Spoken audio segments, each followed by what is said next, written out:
Hi, my name is Andy Ng.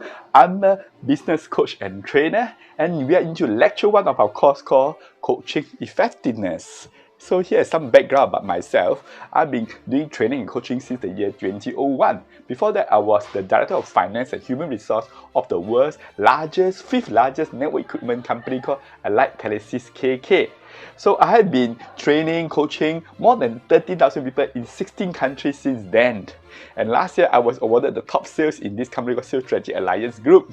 This is my book. It's the world's first and only practical book of WeChat called Practical WeChat Marketing 94 Ways. It's available at Amazon and Google Play Books as well. So this person is considered as the greatest coach to me. His name is Confucius. Confucius lived more than 2,500 years ago because he has managed to coach people for generations to come. But some of you may consider this gentleman as the greatest coach.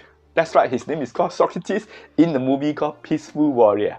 I shall give you the link and the attached resources. Give a person a fish and you feed him for a day. Teach a person to fish and you feed him for a lifetime. Indeed, the purpose of me as your coach is not to teach you to get the fish, but to teach you how to fish for yourself. So I'm not here to add more years to your life. I'm here to add more life to your years. This is our course called Coaching Effectiveness. As you can see, we cover more than 13 items. I shall go through them one by one. Before that, let's look at the important concept. These are the references in case you want to know. The important concept is why manager need to be a coach. First of all, what are the frustrations of a manager?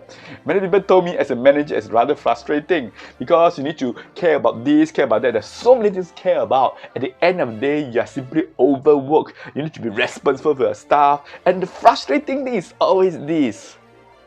People don't do what they're supposed to do. You have given them all the instructions, all the tools, all the resources. During this COVID pandemic, you have coached them via Zoom, and yet they're not doing what they're supposed to do. So you just wonder, is your coaching effective or not? And then you keep on dreaming, oh, wouldn't my life be so relaxed if my teams are so capable?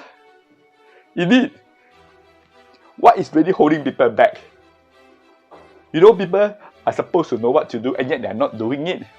I think the first one is lack of belief. Most people never believe in themselves. They always believe in something external. Like, oh, my boss tells me this or that.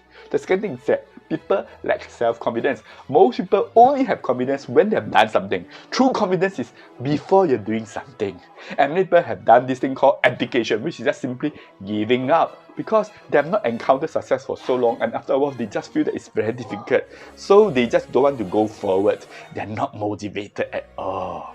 And some lack the know-how, so we as the manager will equip them with all the know-how. But more importantly, I think that they lack of a coach and a mentor.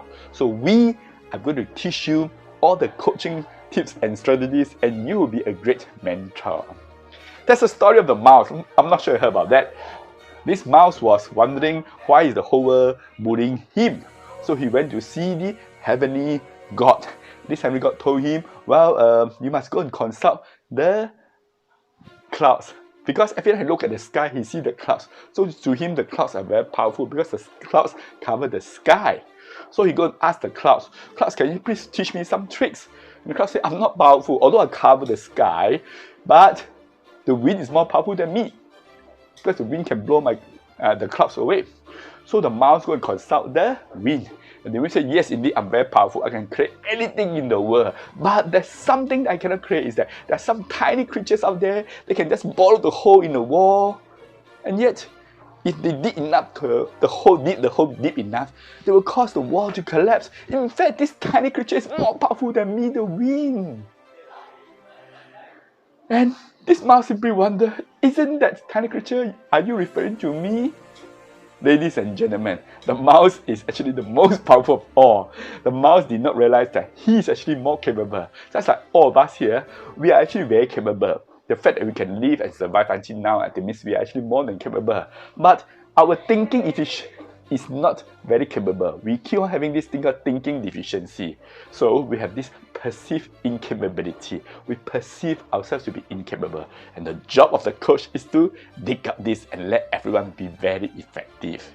That's right, this is our first lesson. In the next lecture, let's go into what do you mean by the pull and push of coaching.